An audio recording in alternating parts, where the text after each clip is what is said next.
दिनको एक प्याक रक्सी पिउनु स्वास्थ्यका लागि त्यति नराम्रो पनि होइन। देशी घरहरूमा यस्ता कुराहरू प्राय सुन्न नि पाइन्छ।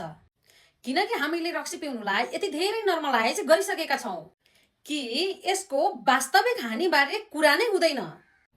तर साँचो कुरा के हो भने तपाईँ थोरै पिउनुहोस् या धेरै, यसको असर भने पक्कै पनि शरीरमा पर्ने गर्दछ।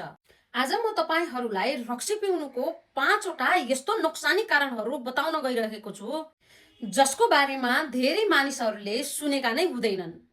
नम्बर 1, रक्सी पिउँदा तपाईँको दिमाग बिस्तारै खुम्चिन थाल्छ।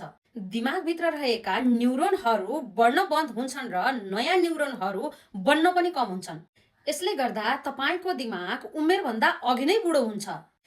नम्बर 2, रक्सीले तपाईँको गटमा भएका राम्रा ब्याक्टेरियाहरूलाई नष्ट गरिदिन्छ, जसका कारण शरीरले राम्रोसँग न्युट्रिसियनहरू एब्जर्ब गर्न सक्दैन र बिस्तारै भिटामिन B12, जिंक र आइरनको कमी हुन थाल्छ। नम्बर 3, रक्सीले पेटमा सुजन बढाउँछ।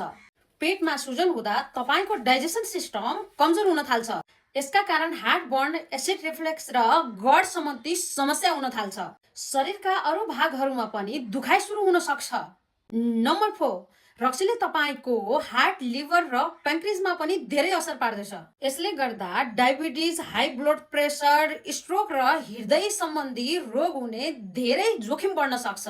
कतिपय अवस्थामा मुटुको धड्कन पनि इम्ब्यालेन्स हुन थाल्छ।